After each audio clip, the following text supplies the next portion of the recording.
Donc, pour ce que l'Esprit veut nous donner, je vais vous inviter à tourner dans l'Apocalypse, chapitre 3. On va lire à partir du verset 7 au verset 11 de l'Apocalypse, chapitre 3. Débutant,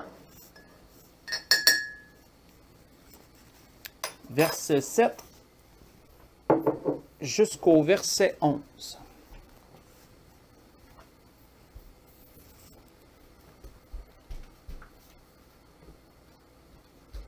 Donc, il est dit, « Voici ce que dit le Saint, le véritable, celui qui a la clé de David, celui qui ouvre, et personne ne fermera, celui qui ferme, et personne n'ouvrira. Je connais tes œuvres. Voici, parce que tu as peu de puissance, que tu as gardé ma parole, et que tu ne m'as pas renié, tu n'as pas renié mon nom. J'ai mis devant toi une porte ouverte que personne ne peut fermer. Voici, je te donne quelques-uns de ceux de la synagogue de Satan, qui se disent juifs et ne le sont pas, mais qui mentent. Voici, je les ferai venir se prosterner à tes pieds et reconnaître que je t'ai aimé. Parce que tu as gardé la parole de la persévérance en moi, je te garderai aussi à l'heure de la tentation, qui va venir sur le monde entier pour éprouver les habitants de la terre. Je viens bientôt, retiens ce que tu as, afin que personne ne prenne ta couronne. On va arrêter ici. Donc, nous voyons ici, frères et sœurs, à cette église qui était l'église de Philadelphie, à l'église qui est appelée l'église fidèle, l'église persévérante, l'église qui a gardé la foi, qui n'a pas renié le nom du Seigneur, en voulant dire qu'il ne s'est pas détourné de son enseignement pour adopter de nouveaux enseignements, de faux enseignements, mais qui s'est gardé comme une vierge pure, comme l'apôtre Paul aime le dire. À cette église-là, le Seigneur fait une promesse toute particulière. Il lui promet de la garder à l'heure de la tentation qui va survenir sur le monde entier. On sait que cette heure de tentation nous est mentionnée dans Matthieu chapitre 24, quand vous lisez les réponses que le Seigneur a données aux disciples concernant les temps de la fin.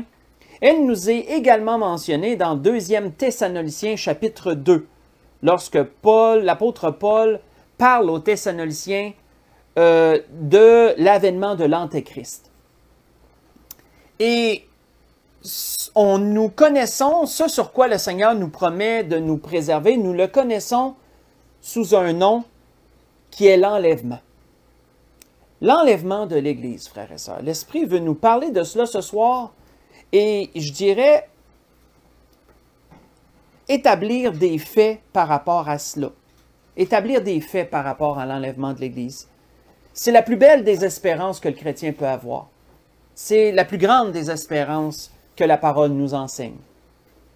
On ne la retrouve pas mentionnée directement noir sur blanc, mais elle transpire, si je peux le dire comme ça, à travers tout le Nouveau Testament.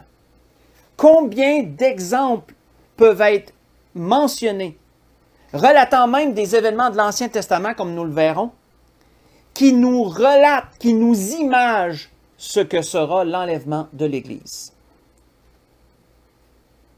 Où le Seigneur nous promet, à d'autres endroits, et nous allons le voir plus loin, de nous préserver, entre autres, de la colère. Ça, c'est mentionné à 2 ou 3 reprises par Paul, de nous préserver de la colère à venir. Parce que nous savons, les événements que l'Apocalypse nous décrit à partir d'Apocalypse chapitre 4 sont des événements de grandes tentations sur le monde entier qui vont survenir et de grande colère. Parce que Dieu va déverser ses sceaux, va sonner de ses trompettes et va vider ses coupes sur la terre. Et chacune d'elles, chacune de ces choses ne contiennent pas des bienfaits, mais au contraire, des jugements. Et donc, le Seigneur promet à cette Église fidèle qui va garder sa parole et qui ne se sera pas détournée, premièrement, de démontrer à la synagogue de Satan, premièrement, de manifester aux fausses églises, aux faux enseignements qu'ils sont dans le champ, qu'il n'y a qu'une véritable Église, qu'il n'y a qu'une véritable enseignement, qui est celle du Seigneur. Et certains viendront, reconnaîtront ces choses et se détourneront de leur mauvaise voie. Gloire à Dieu, qu'il en soit ainsi. Et le Seigneur disant après qu'il nous préservera. Mes frères et sœurs, à quoi ressemblera l'enlèvement? Comment peut-on se l'imager? On sait que depuis les années 70-80, il y a des films qui se sont produits pour essayer de donner une idée de l'enlèvement. L'idée, bien sûr, étant de celle qui a produit le film. Il faut toujours se souvenir que lorsqu'on nous présente un film, on nous présente un narratif. Ce narratif est basé sur le producteur, sur celui qui a écrit le scénario, le script et qui chapeaute le film tout au long de sa production. Et plusieurs séries et films sont sortis depuis les années 70 pour nous imager ce qu'est l'enlèvement. La série, certainement la plus populaire d'entre toutes, et probablement que tous ceux qui connaissent l'enlèvement de l'Église, qui croient à cette merveilleuse espérance, parce que certains n'y croient pas. Là, je ne parle pas de quand qu'elle arrivera, parce qu'on sait qu'il y en a qui pensent que l'enlèvement va arriver avant la grande tribulation, ce que je suis moi-même adepte de cette pensée. Certains pensent qu'elle va arriver dans le milieu, certains pensent qu'elle va arriver à la fin de la grande tribulation. On appelle ça les pré-tribs, les mid-tribs puis les post-tribs, parce qu'on aime bien nommer tout le monde. Hein. On aime bien donner des noms à toutes choses. Donc, voici cela. Mais il y en a qui n'y croient pas du tout. Il y en a qui n'y croient pas du tout, et c'est très triste, mais bon. Et on voit que pour ceux qui y croient, vous avez certainement vu des films, des séries concernant l'enlèvement de l'Église, et certainement que vous avez trouvé ça vraiment beau. La plus grande et, je dirais, la plus populaire, comme je le disais, c'est la série Left Behind. Si vous n'avez pas déjà vu cette série-là, c'est celle qui est la plus populaire. Elle a été produite en trois parties dans les années 70-80, si ma mémoire est bonne. Il y a même des films qui ont été faits.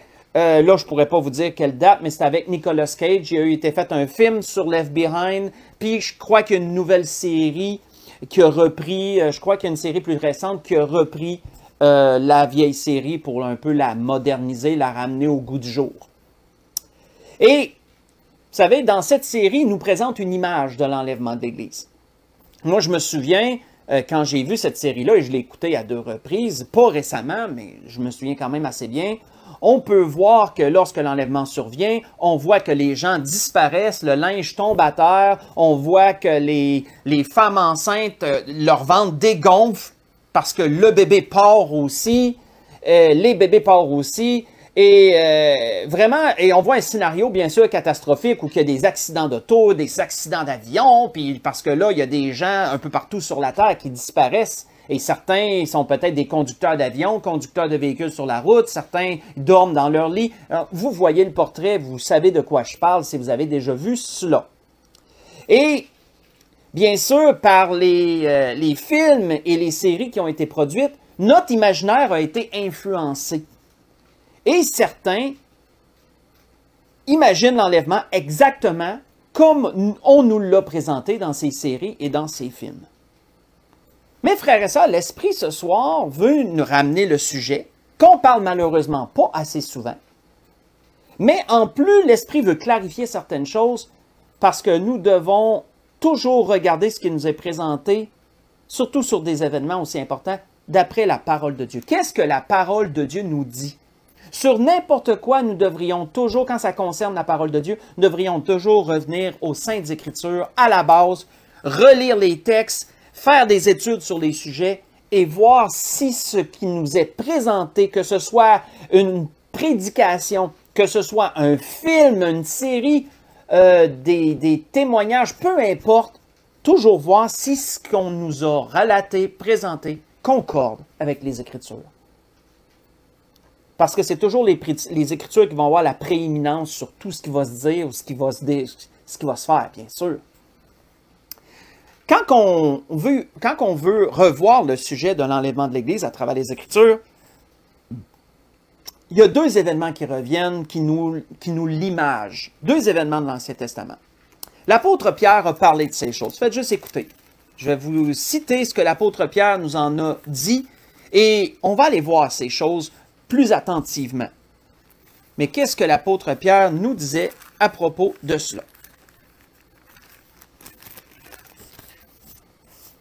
L'apôtre Pierre dit, en parlant de Dieu, « S'il n'a pas épargné l'ancien monde, mais s'il a sauvé Noé, lui huitième, ce prédicateur de la justice, lorsqu'il fit venir le déluge sur un monde d'impies, s'il a condamné à la destruction et réduit en cendres les villes de Sodome et de Gomorrhe, les donnant comme exemple aux impies à venir, s'il a délivré Lot, le juste, profondément attristé de la conduite de ces hommes sans frein dans leur dérèglement, car ce juste qui habitait au milieu d'eux tourmentait journellement son âme juste à cause de ce qu'il voyait et entendait de leurs œuvres criminelles. » Donc, Pierre continue à dire en disant, « Le Seigneur sait donc délivrer de l'épreuve les hommes pieux et réserver les injustes pour être punis au jour du jugement. Surtout ceux qui courent après la chair dans un désir d'impureté et qui méprisent l'autorité. » On va arrêter ici. Nous voyons ici, dans ce que je vous ai lu en passant, c'est 2 Pierre 2, verset 5 au verset 9. Et nous voyons ici Pierre nous citer 2 endroits. Pierre nous cite 2 endroits où il nous est parlé, 2 endroits, ou plutôt 2 événements, ça serait mieux dit, deux portions d'histoire de l'Ancien Testament où il nous est imagé ce que Dieu va faire à l'enlèvement de l'Église. Où il nous est imagé le but de Dieu à travers l'enlèvement. Ce qu'est l'enlèvement, somme toute. L'histoire de Noé et l'histoire de Lot. Allons voir ces choses. Qu'est-ce qu'il nous est dit dans la Genèse chapitre 7 à propos de Noé, si vous voulez tourner avec moi? Dans la Genèse au chapitre 7. Qu'est-ce qu'il nous y est dit? Et on va bien sûr faire des comparaisons avec ce que je vous ai relaté, qui nous a été présenté à travers, entre autres, la série Left Behind, qui est la plus populaire. Mais qu'est-ce que la Bible dit? On retourne à la base, bien sûr, on retourne à ce que les Écritures disent. Dans la Genèse chapitre 7, on ne lira pas, bien sûr, le chapitre entier. Je vais vous faire sauter à certains endroits pour qu'on en retire le principal. Genèse chapitre 7, on va premièrement commencer par le verset 1. Où il nous est dit, « L'Éternel dit à Noé, « Entre dans l'arche, toi et toute ta maison, car je t'ai vu juste devant moi parmi cette génération. » On va faire une pause ici. On voit que Dieu avait jeté son regard sur Noé parce que Noé était un homme juste devant lui. Noé, au milieu d'une génération méchante et perverse, avait une conscience pour Dieu. Donc, il nous est dit, je vais relire Genèse chapitre 7 à partir du verset 4. On est-tu toujours en ligne, Catherine? Oui, parfait. Donc, il est dit, « Car encore 7 jours, et je ferai pleuvoir sur la terre 40 jours et 40 nuits, et j'exterminerai de la face de la terre tous les êtres que j'ai faits. » Noé exécuta tout ce que l'Éternel lui avait ordonné. Noé avait 600 ans lorsque le déluge d'eau fut sur la terre. Et Noé entra dans l'arche avec ses fils, sa femme et les femmes de ses fils, pour échapper aux eaux du déluge.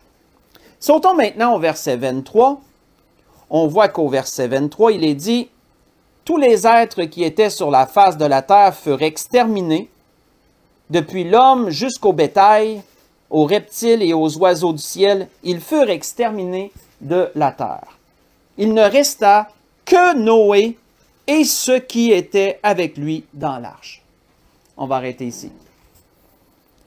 Donc, nous voyons quoi, frères et sœurs, ici, dans l'histoire de Noé? Nous voyons que lorsque l'arche fut fermée, lorsque Noé et sa famille entrèrent dans l'arche, et que l'arche fut fermée, on voit que tout ce qui était sur la terre a péri.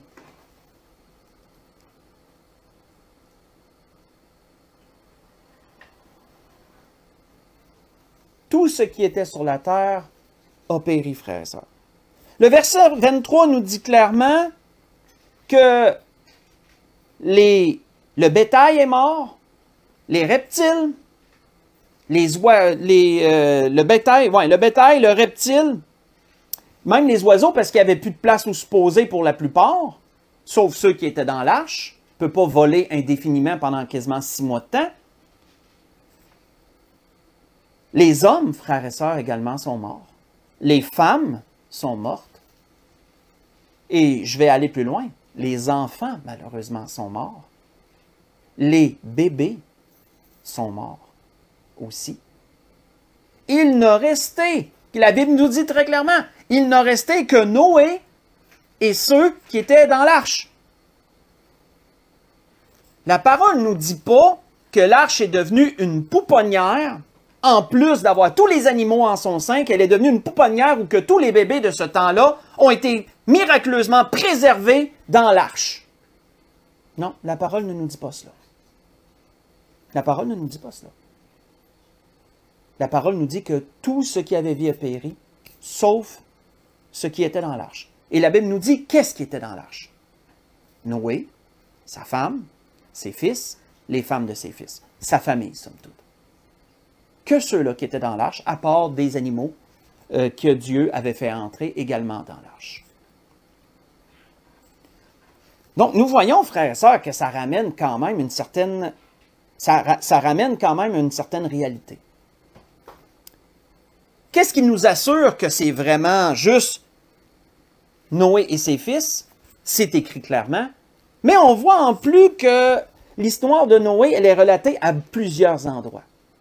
Le Seigneur en a parlé, si vous voulez lire pendant la semaine, dans Matthieu 24, versets 38 et 39. Entre autres choses, on l'a lu dimanche passé d'ailleurs, dans le message de dimanche passé.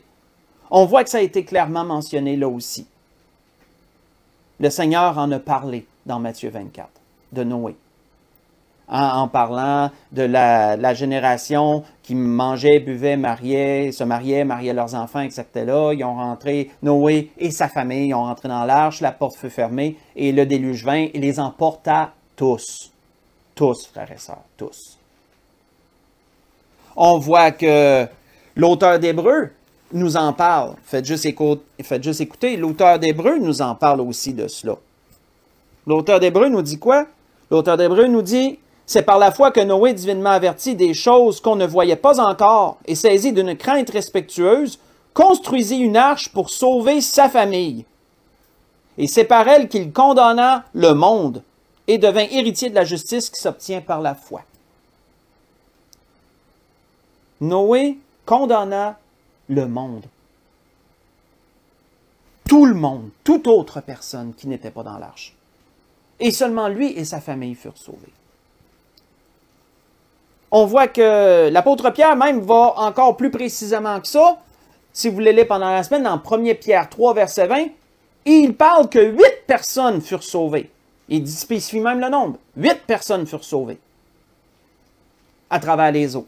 Et ensuite, il utilise ces eaux-là comme un signe du baptême, comme un symbole de baptême.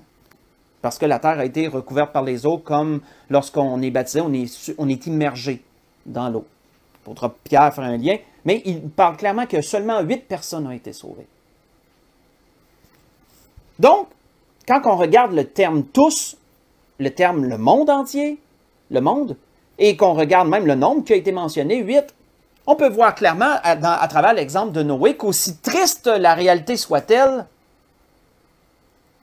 l'image qu'on nous dresse de l'enlèvement qui nous est présentée ne sauve pas tous les bébés de la terre comme la série Left Behind semble le dire. Que seuls ceux qui sont dans l'arche sont sauvés. Simplement.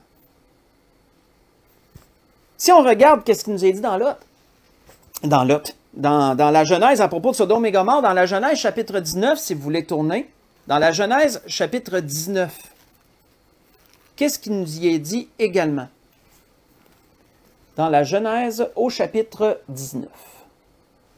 Dans la Genèse au chapitre 19, on va lire à partir du verset 12 jusqu'au verset 17.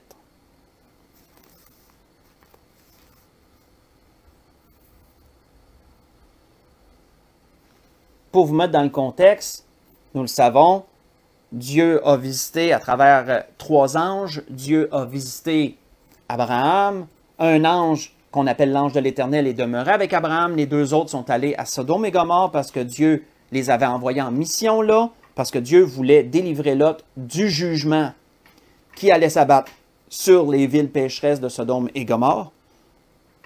Et il nous est dit, dans la Genèse chapitre 19, à partir du verset 12, on va lire jusqu'au verset 17 pour commencer, il nous est dit, les hommes dirent à Lot, qui as-tu encore ici? Gendre, fils et filles, tout ce qui t'appartient dans la ville, fais-les sortir de ce lieu.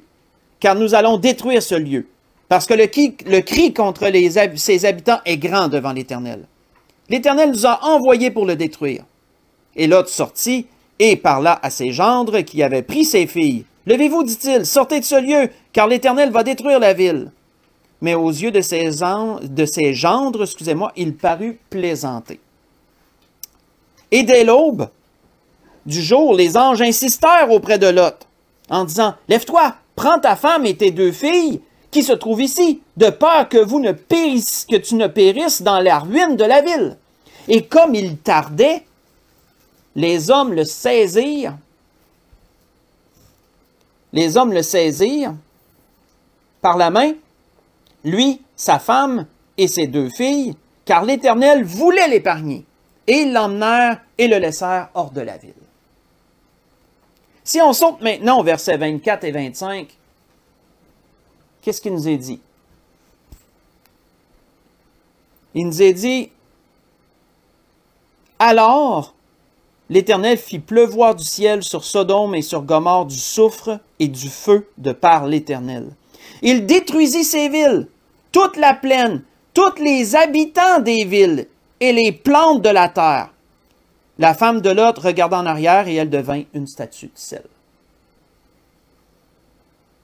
On va arrêter ici. Nous voyons quoi, frères et sœurs, qui nous est dit? Il nous est dit que Dieu a tellement voulu délivrer Lot que les anges ont dû le prendre et le saisir et le tirer hors de la ville puisqu'il tardait, il collait. Il collait, il ne s'est pas dépêché à sortir. Il était tellement inquiet pour sa famille, tellement inquiet pour les siens, qu'il ne s'est pas dépêché à sortir. Il a fallu que les anges le tirent de force. Et il y a des enfants à lui qui sont restés dans Sodome et Gomorrhe parce qu'aux yeux de ses gendres, il avait paru plaisanter. Aux yeux de ses gendres, il n'a pas été pris au sérieux. Donc, il y a des enfants à Lot qui sont restés dans Sodome et Gomorrhe. Mais ces 2 filles qui habitaient dans sa maison, elles ont été épargnées avec lui et sa femme. Mais quand Dieu a envoyé le feu, qu'est-ce qu'il nous est dit? Il nous est dit que tous les habitants de Sodome et Gomorrhe furent tués dans ce jugement de Dieu. Aucun n'a échappé à part Lot et sa famille. Il ne nous est pas mentionné que de façon miraculeuse, tous les enfants de Sodome et Gomorrhe, et il devait certainement y en avoir, des adolescents, des bébés, des jeunes enfants, il devait certainement y en avoir dans Sodome et Gomorrhe, comme dans toutes les villes de ce temps-là. Mais il ne nous est pas dit que miraculeusement, tous les bébés et les jeunes enfants ont été épargnés du jugement de Dieu. Il ne nous est pas dit ça.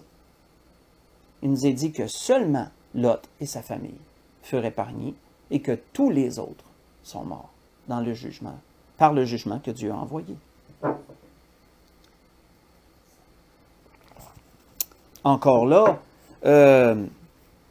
c'est relaté ailleurs, encore là. Notre Seigneur en a parlé, et je vais laisser notre Seigneur dire ces choses. Notre Seigneur en a parlé du jugement de Sodome et de Gomorrhe. Qu'est-ce que le Seigneur disait? Le Seigneur disait, « Ce qui arriva du temps de Noé arrivera de même au jour du Fils de l'homme. Les hommes mangeaient, buvaient, se mariaient et mariaient leurs enfants, jusqu'au jour où Noé entra dans l'arche et le déluge vint et les fit tous périr. Ce qui arriva du temps de Lot arrivera de même pareillement. Les hommes mangeaient, buvaient, achetaient, vendaient, plantaient, bâtissaient. Mais le jour où Lot sortit de Sodome, une pluie de feu et de soufre tomba du ciel et les fit tous périr. Il en sera de même le jour où le Fils de l'homme paraîtra. » Ce que je vous ai lu, c'est dans Luc chapitre 17. J'ai lu à partir du verset 26 jusqu'au verset 30. Encore là, frères et sœurs, les mots employés les termes « tous »,« le monde », etc. ne laissent encore aucun doute sur la triste réalité qui est survenue à ce temps-là.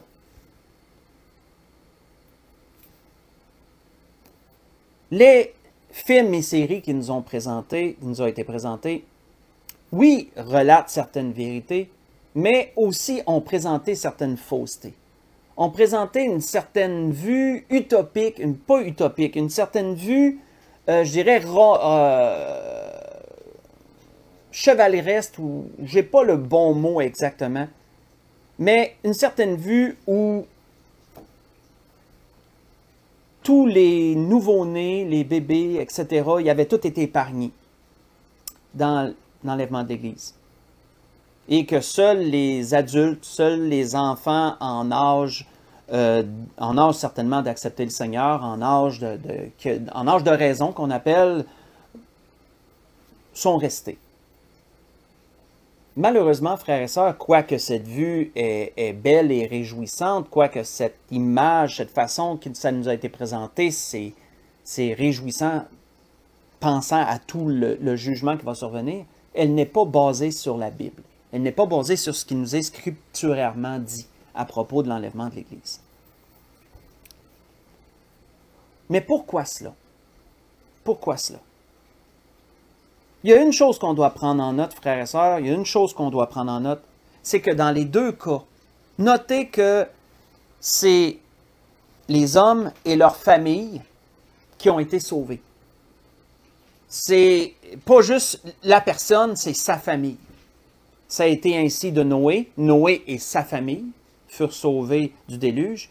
Lot et sa famille furent sauvés du jugement de Sodome et Gomorrhe. Du feu et du soufre. Et ça, frères et sœurs, il y a quelque chose de vraiment très particulier à comprendre à propos de cela. On voit qu'un jour, dans le Nouveau Testament, l'apôtre Paul avait dit quelque chose, et ça m'a accroché longtemps avant que avant que je le comprenne, avant que l'Esprit m'éclaire sur cela et que je le comprenne. L'apôtre Paul avait dit au geôlier, lorsqu'il était en prison, si vous vous souvenez dans les Actes au chapitre 16, lorsque l'apôtre Paul était en prison avec Silas et qu'il chantait la louange de Dieu, et que là, il y a un tremblement de terre, et là, les chaînes sont tombées, et là, tous les prisonniers ont été libres, que là, le geôlier a voulu se suicider, l'apôtre Paul lui a dit de ne pas faire ça, de ne pas se suicider, et l'apôtre Paul, le geôlier est venu se jeter à genoux devant Paul, et il a dit, qu'est-ce que je dois faire pour être sauvé? Qu'est-ce que Paul lui avait dit? Paul lui a dit quelque chose de très particulier quand on s'arrête sur les mots. L'apôtre Paul lui a dit, crois au Seigneur Jésus et tu seras sauvé, toi et ta famille. Crois au Seigneur Jésus et tu seras sauvé, toi et ta famille. Comment devons-nous comprendre cela? Comment devons-nous comprendre cela? Moi, frères et sœurs, ça m'a arrêté longtemps, ça, ce que l'apôtre Paul a dit. Crois au Seigneur Jésus et tu seras sauvé, toi. Oui, oui, parce qu'on doit tous faire notre choix. Il n'y a pas de passe-droit. Tous ceux qui sont en âge de connaître la différence entre le bien et le mal sont perdus et ont besoin de Jésus-Christ pour être sauvés de la perdition. Ça, c'est un fait absolu. Paul n'était pas en train de dire le contraire ici. Mais Paul rajoute « et ta famille ». Donc, dans quel sens l'apôtre Paul parlait-il? Pour ça, il y a un autre endroit que l'apôtre Paul en a parlé, et on va aller voir là dans 1 Corinthiens chapitre 7. 1 Corinthiens au chapitre 7.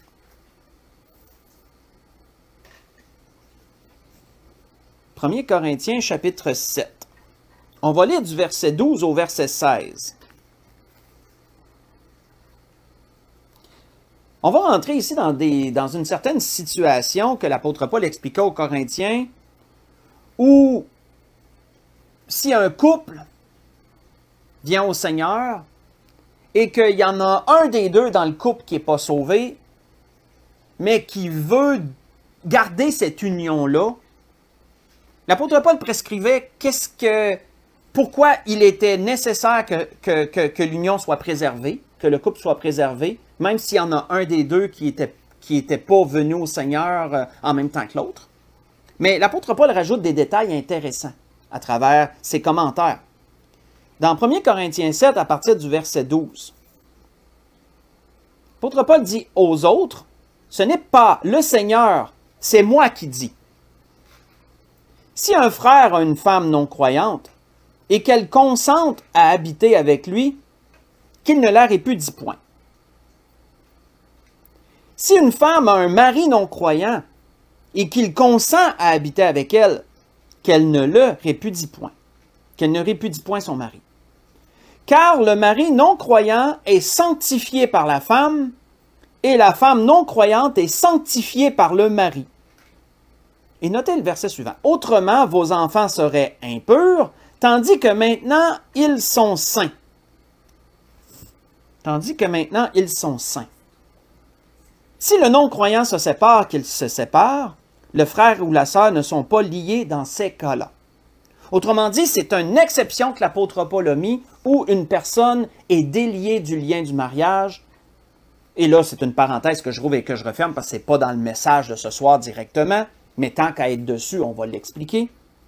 C'est une condition que l'apôtre Paul, par l'inspiration du Saint-Esprit qui est en lui, a mis que c'est une condition où que l'homme pouvait se divorcer et se remarier si dans un couple, une des deux personnes vient au Seigneur et que l'autre, elle, ne veut rompre le lien parce qu'elle rejette le Seigneur, elle ne veut pas demeurer avec la personne qui est venue au Seigneur. Et donc, l'apôtre Paul disait, laissez aller la personne, vous êtes déliés. Dans ces cas-là, vous n'êtes plus liés. C'est un des rares cas où Dieu permet la séparation et le remariage en dehors de l'impudicité, en dehors de l'adultère. Donc, mais qu'est-ce que... Là, je referme la parenthèse. On revient au sujet principal. Il a dit, « Car sais-tu, femme, si tu sauveras ton mari, ou sais-tu, mari, si tu sauveras ta femme? » Arrêtons-nous, frères et sœurs, sur un point. L'apôtre Paul dit que gardez l'union parce que l'homme qui n'est pas sauvé est sanctifié par la femme qui, elle, est sauvée. Et inversement, la femme qui n'est pas sauvée est sanctifiée par le mari. Et les enfants sont déclarés saints et non impurs. Qu'est-ce que l'apôtre Paul voulait dire par là? Bien, premièrement, il faut déclarer, il faut comprendre qu'est-ce que l'apôtre Paul ne voulait pas dire. Ça, je pense que c'est important. L'apôtre Paul n'était pas en train de dire que parce qu'une femme non sauvée habite avec un sauvé, automatiquement, elle est sauvée. Ça, je peux dire que ce n'est pas ce que l'apôtre Paul a voulu dire. Ça, c'est très clair. Parce que tous doivent passer par Jésus-Christ pour être sauvés. Il n'y a aucune exception. Aucune exception. Une personne ne peut pas être automatiquement sauvée juste parce qu'elle habite avec une personne sauvée. Elle ne peut pas. Non. Chacun doit venir au pied de la croix. Chacun doit faire son choix pour recevoir Jésus-Christ comme Sauveur et Seigneur. Chacun de ceux, bien sûr, qui sont comment je pourrais dire, rendus à cette étape-là, je veux dire. On ne parle pas ici de jeunes enfants et même de bébés. Bien sûr que non. Ils sont encore couverts par l'innocence. Mais tous ceux qui sont à la connaissance du bien et du mal doivent faire leur choix. L'apôtre Paul n'était pas en train de dire le contraire. L'apôtre Paul parlait, entre autres ici, de la sanctification par les œuvres. Que du fait qu'il y a un sauvé dans la maison, du fait qu'il y a une personne sauvée, que cette personne-là plaît à Dieu dans sa vie, bien, sa justice, la bénédiction que Dieu va amener, Dieu va bénir le foyer.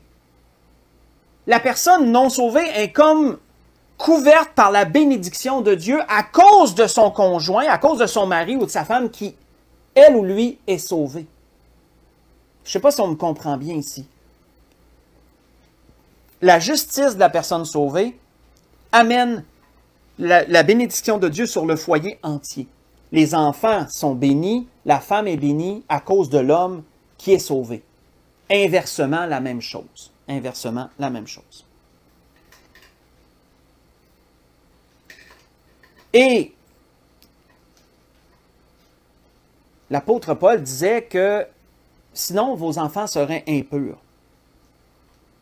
L'apôtre Paul, inversement, disait la même chose, que les gens qui ne sont pas sauvés, à cause de leur vie d'impiété, à cause qu'ils déplaisent à Dieu à travers leur vie, amènent sur leur famille le jugement à venir de Dieu. Amènent sur leur famille la condamnation. Parce qu'ils ne connaissent pas Dieu. Et cette condamnation est transmise également à leurs enfants, même s'ils sont sous l'innocence. Parce que des gens non sauvés vivent dans l'impiété ou dans toutes sortes d'autres péchés qui déplaisent à Dieu, ça amène un jugement sur la famille entière, même les enfants. Même les enfants. Personne n'est épargné à cause de la vie de ceux qui rejettent le Seigneur. Ça va dans les deux sens. Ça, il faut bien comprendre. Un bon exemple, frères et sœurs, de la sanctification et de la bénédiction qui est amenée sur une famille lorsqu'une personne sert Dieu dans le foyer, Job en est le meilleur exemple. Si vous voulez lire pendant la semaine dans Job chapitre 1, lisez entre autres le verset 4 et 5 et alentour.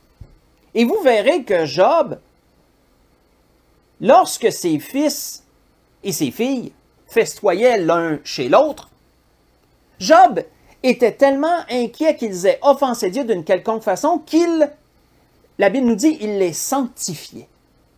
Il les sanctifiait. Il les purifiait. Il offrait des sacrifices pour eux devant Dieu, intervenait pour eux devant Dieu au cas où qu'ils aient péché contre Dieu. Job les sanctifiait. Job, autrement dit, agissait pour que le jugement de Dieu ne soit pas sur eux, mais plutôt la bénédiction, même si il n'était pas dans la même justice que Job.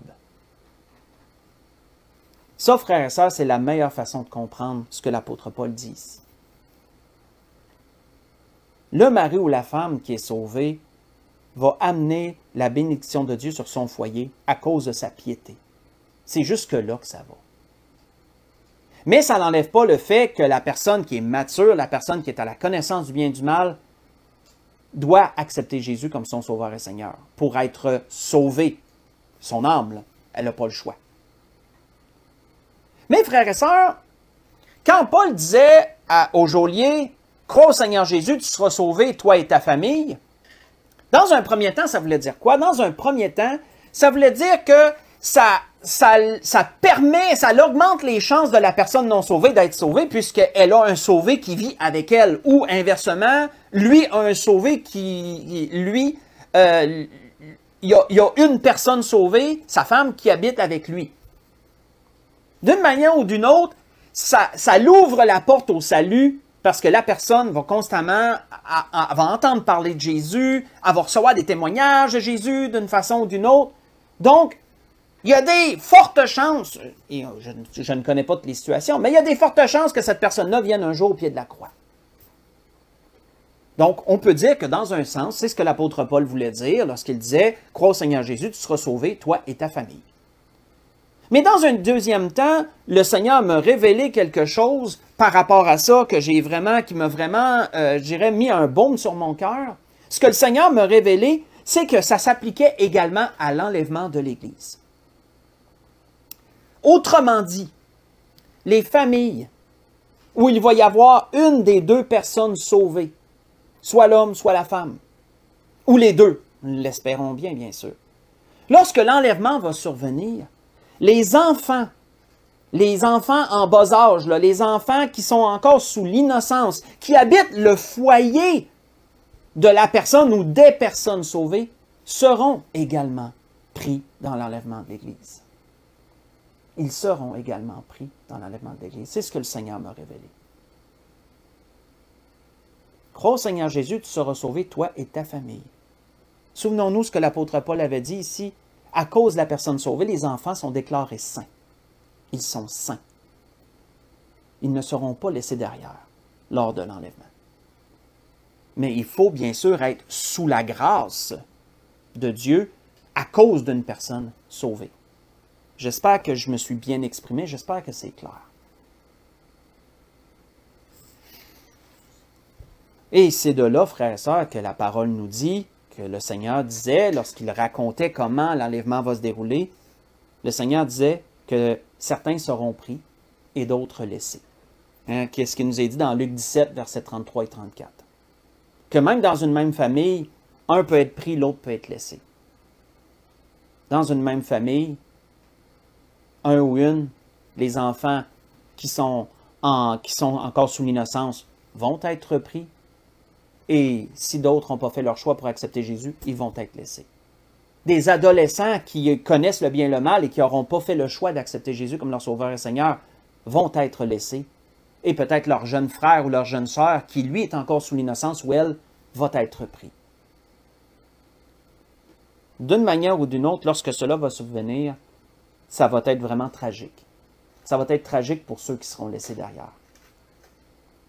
Mais il y a quand même un baume à avoir sur nos cœurs, c'est que nos enfants, ceux qui habitent sous notre toit, qui sont sous notre parapluie de grâce, si je peux l'imager comme ça, vont participer également à la même bénédiction que nous. Pour ceux, bien sûr, je le répète bien, il n'y a pas de passe-droit. Si tu dois accepter Jésus comme ton Sauveur et Seigneur, tu ne peux pas passer à côté. Tu n'es pas automatiquement sauvé parce que l'autre au côté l'est. Non, absolument pas. Absolument pas. Mais ceci amène une claire compréhension de ce que l'apôtre Paul voulait dire quand il disait « Crois au Seigneur Jésus et tu seras sauvé, toi et ta famille. » Comme dans l'Ancien Testament, que ce soit Noé, que ce soit Lot, ils furent sauvés, ainsi que leur famille du jugement de Dieu. Une dernière chose que nous allons voir, que l'Esprit veut nous montrer avant qu'on conclue, comment va se dérouler l'enlèvement en tant que tel? Qu'est-ce qui va se passer à l'enlèvement? Je vous invite à tourner avec moi dans 1 Thessaloniciens chapitre 4. Parce qu'encore là, on nous a présenté une image romanesque. C'est-tu romanesque? Romanesque? Oui, ça peut être un bon mot pour le dire. Il nous a été présenté une certaine image par les films. On voit que le linge tombe à terre, les personnes disparaissent. Poup! Ils disparaissent, tout d'un coup. Est-ce que c'est exactement comme ça que l'enlèvement va arriver? Encore là, on se fie à ce que les Écritures nous montrent. On reste toujours selon les Écritures, tout le temps.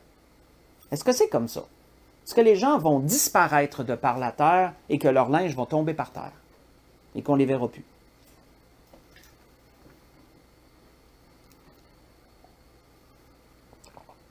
On va regarder ce qui nous est décrit. Et on va regarder les enlèvements qui sont survenus parce qu'on a des témoignages, on a des exemples d'enlèvements en passant dans la Bible. On voit que dans 1 Thessaloniciens chapitre 4, si on lit à partir du verset 15, très populaire, c'est un endroit à surligner dans vos Bibles parce que c'est le cœur, parmi les endroits qui nous parlent de l'enlèvement de l'Église, c'est vraiment le cœur, c'est vraiment l'endroit qui nous l'image, qui nous l'explique. L'apôtre Paul l'expliquait clairement aux Thessaloniciens. L'apôtre Paul disait, « Voici en effet ce que nous vous déclarons d'après la parole du Seigneur. Nous les vivants, restés pour l'avènement du Seigneur, nous ne devancerons pas ceux qui sont morts. Car le Seigneur lui-même, à un signal donné, à la voix d'un archange et au son de la trompette de Dieu, descendra du ciel. » Notez qu'il ne touchera pas sur la terre. La Bible nous dit pas qu'à l'enlèvement de l'Église, le Seigneur va poser son pied sur la terre. Non, le Seigneur va venir sur les nuées qui nous est mentionné. C'est mentionné dans l'Apocalypse aussi. C'est mentionné ici. Il ne viendra pas sur la terre, il va s'arrêter dans les nuées. Et il est dit qu'il va descendre du ciel et que les morts en Christ ressusciteront premièrement. Ensuite, nous, les vivants qui seront restés, serons tous ensemble enlevés avec eux sur des nuées, à la rencontre du Seigneur dans les airs. En plus, ça nous démontre que le Seigneur n'a pas mis son pied à terre, puisqu'on va aller le rencontrer dans les airs. Et ainsi, nous serons toujours avec le Seigneur. Consolez-vous donc les uns les autres par ces paroles. Quand on regarde le mot « enlever », ici, qui nous est dit que nous serons tous ensemble enlevés avec eux. Le mot utilisé est très important. Le mot grec utilisé ici, c'est harpazo. Et harpazo veut dire saisir, arracher. C'est un terme fort. Ce n'est pas un terme qui dit, ben, je vais te prendre tranquillement, comme ça, doucement, puis non. Harpazo, c'est un terme qui est, je dirais pas violent, mais qui est quand même, c'est quand même, tu y vas pas avec le dos de la cuillère. Là. Saisir, arracher, enlever de force. Enlever de force. Nous serons tous ensemble enlevés avec eux sur des nuées. Lorsque l'enlèvement va arriver, frères et sœurs, pensez à Lot. Puis ça va vous donner une bonne idée c'est quoi harpazo. Lot, là, même s'il ne voulait pas totalement partir, oui, il voulait être sauvé, mais il était tellement retardataire que qu'est-ce que les anges ont fait? Les anges l'ont pris puis ils l'ont sorti de force. Ils l'ont pris puis ils l'ont sorti parce que Dieu voulait l'épargner. Lorsque le Seigneur va venir chercher son Église et parce qu'il veut épargner les siens, ceux qui lui sont demeurés fidèles de la tentation et du jugement de la colère de Dieu qui va venir sur les habitants de la terre, le Seigneur dira pas à chacun, prends ton temps pour t'en venir. Regarde, je t'appelle là, mais regarde, tu peux prendre, prends le temps de dire bye-bye à tes amis. Non, tu vas être arraché. Tu vas être saisi de force par le Seigneur. Tu vas être amené sans même avoir le temps ou sans même si tu voudrais dire une dernière parole à quelqu'un pour peut-être qu'il soit sauvé lui aussi. Non, tu n'auras pas le temps. Tu vas être arraché, tu vas être saisi par la force. Ça nous amène, frères et sœurs, une toute autre image. Ça nous amène une toute autre image. Parce que le Seigneur veut t'épargner.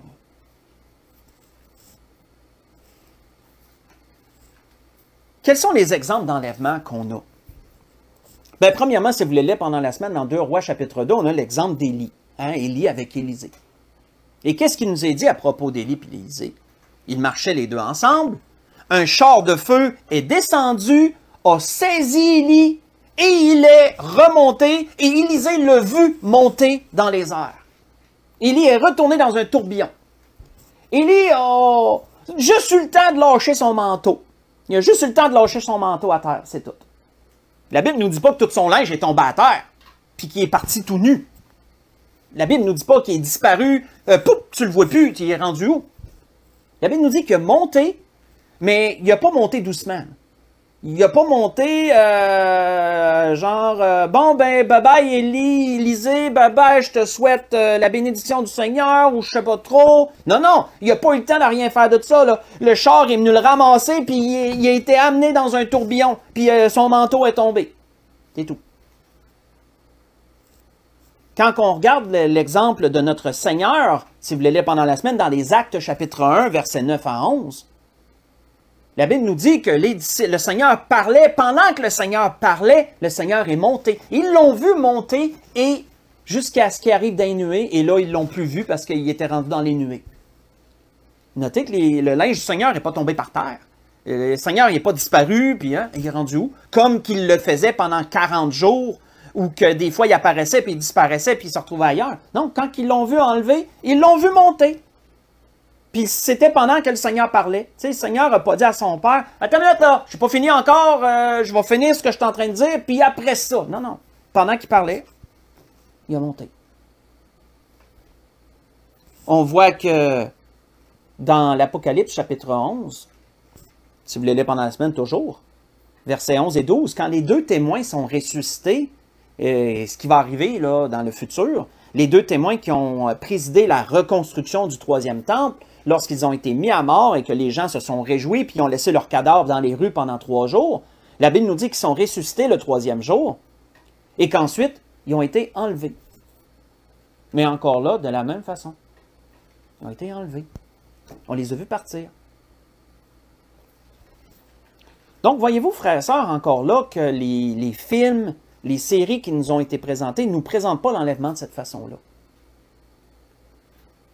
Tout comme on nous a présenté un enlèvement où que toutes les femmes enceintes dégonflaient parce que les bébés étaient partis, puis que tous les enfants de la terre étaient partis.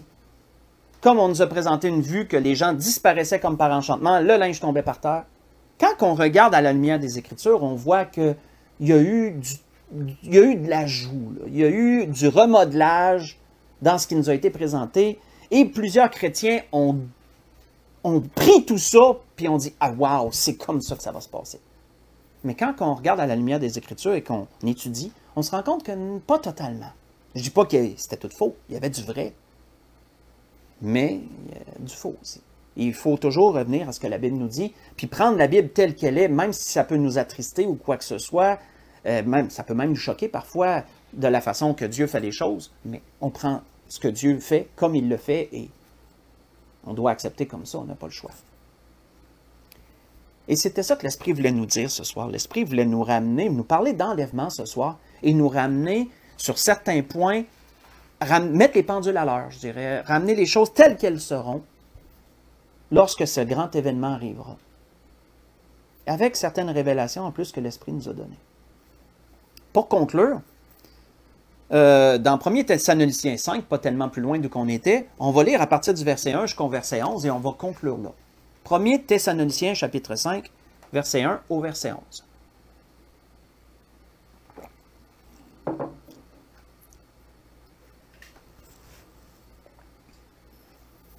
L'apôtre Paul dit aux Thessaloniciens toujours, « Pour ce qui est des temps et des moments, vous n'avez pas besoin, frères, qu'on vous en écrive. Car vous savez bien, vous-même, que le jour du Seigneur viendra comme un voleur dans la nuit. » Bien sûr que personne ne soit séduit par quelqu'un qui va dire qu'il connaît le jour ou qu'il connaît l'heure de l'enlèvement. Non.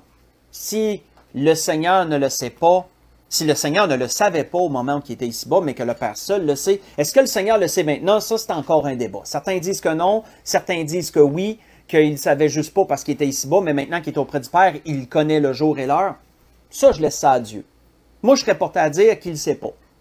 Je serais porté à dire que lorsque là, ça va être le temps, Dieu va lui dire, c'est maintenant, c'est le temps. Mais ça, encore là, ça, c'est secondaire. Je dirais, on peut être d'une opinion ou d'une autre, c'est correct, on a chacun nos opinions. Mais, qu'est-ce qui est sûr, c'est que on ne peut pas dire quand l'enlèvement de l'Église va arriver. On peut savoir, on peut regarder les temps, et on peut savoir que ça se rapproche. Comme on le fait, je vous dirais, depuis 4 ans, on se doute que l'enlèvement est pour bientôt. On se doute que l'enlèvement est pour bientôt. Et quand je dis bientôt, c'est pas dans 50 ans, là. C'est pas dans la prochaine génération après nous autres, là. On se doute qu'on est dans la génération qui vont vivre ces choses-là. Des forts doutes, en tout cas pour moi. Très forts doutes. Mais je ne m'hasarderai pas à vous dire que ça va être la semaine prochaine ou dans 1 an. Non. Ça, c'est à Dieu que ça appartient, mais on ne touche pas ce qui appartient à Dieu.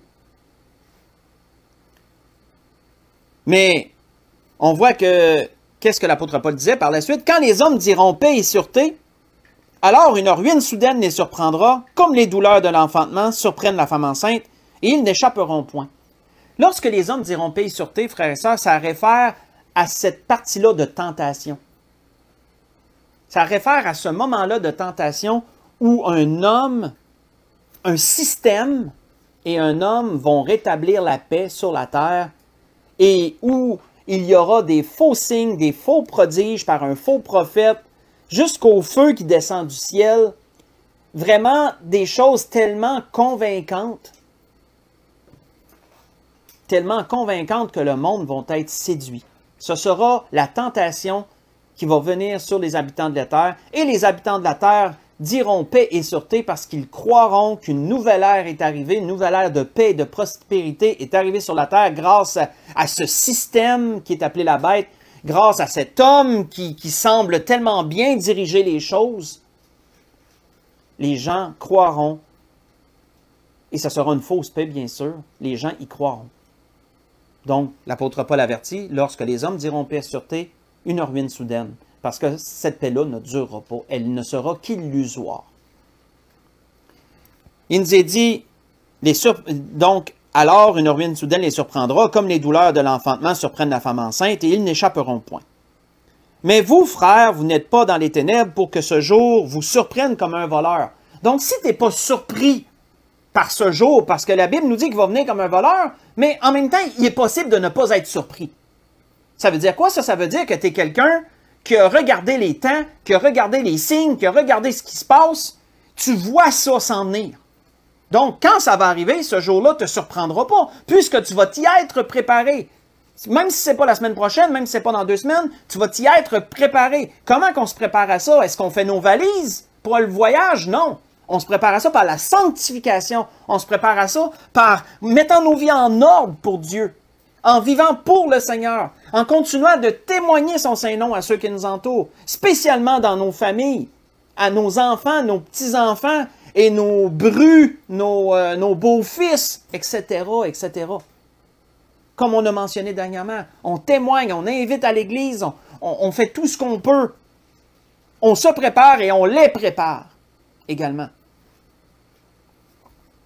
Et comme ça, ce jour-là ne nous surprendra pas comme un voleur, comme l'apôtre Paul le disait. Vous êtes tous des enfants de la lumière et des enfants du jour. Nous ne sommes point de la nuit ni des ténèbres. Ne dormons donc point comme les autres, mais veillons et soyons sobres. Car ceux qui dorment, dorment la nuit, ceux qui s'enivrent la nuit. Mais nous qui sommes du jour, soyons sobres ayant revêtu la cuirasse de la foi et de l'amour, et ayant pour casque l'espérance du salut. Car Dieu ne nous a pas destinés à la colère, mais à l'acquisition du salut par notre Seigneur Jésus-Christ, qui est mort pour nous, afin que soit nous veillions, soit nous dormions, nous vivions ensemble avec lui. C'est pourquoi exhortez-vous réciproquement et édifiez-vous les uns les autres, comme en réalité vous le faites. La grâce que je nous souhaite à tous, frères et sœurs,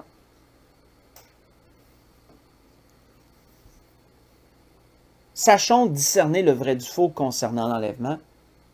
Il n'est pas mal d'écouter un film ou de regarder une série qui parle de l'enlèvement, mais sachons ne pas prendre pour argent comptant tout ce qui nous est présenté et romancé dans ces choses. Sachons revenir aux Écritures et prendre ce que les Écritures nous disent. Gardons dans nos cœurs cette espérance, parce qu'elle est vraie et elle est certaine. Et également, continuons à nous préparer, bien sûr. Continuons à nous préparer. Prions pour notre famille. Si vous avez un mari ou une femme qui n'est pas sauvé, priez pour lui ou pour elle. Parlez-lui du Seigneur, pas avec acharnement, dans le sens, pas pour lui tomber ses nerfs et le repousser, mais sachez donner ce témoignage, cet exemple-là de sainteté, de pureté. Sachez lui parler du Seigneur lorsque les occasions sont bonnes pour lui en parler. Et consolez-vous dans vos cœurs que si vous avez des enfants qui sont sous l'innocence et que l'enlèvement arrive, vos enfants vont être préservés à cause de vous, à cause de votre sainteté. Ils seront saints devant le Seigneur, à cause de vous. Ça, c'est quelque chose qui est quand même réjouissant malgré tout. Mais en toute chose, frères et sœurs, prions le Seigneur que oui, son enlèvement arrive, qu'elle arrive bientôt et surtout que nous puissions y être préparés. C'était ce que l'Esprit encore voulait nous dire ce soir sur toutes ces choses et remettre certains points, certaines pendules à l'heure, certains points au clair par rapport à cela. Je vous souhaite à tous et à toutes une belle fin de soirée et que le Seigneur vous bénisse, qui vous dirige en toutes choses. Je suis désolé pour la coupure qu'il y a eu tantôt, c'est hors de mon contrôle, mais gloire à Dieu que ça n'allait pas recouper encore. Donc, bonne fin de soirée, je vous aime, que le Seigneur vous bénisse.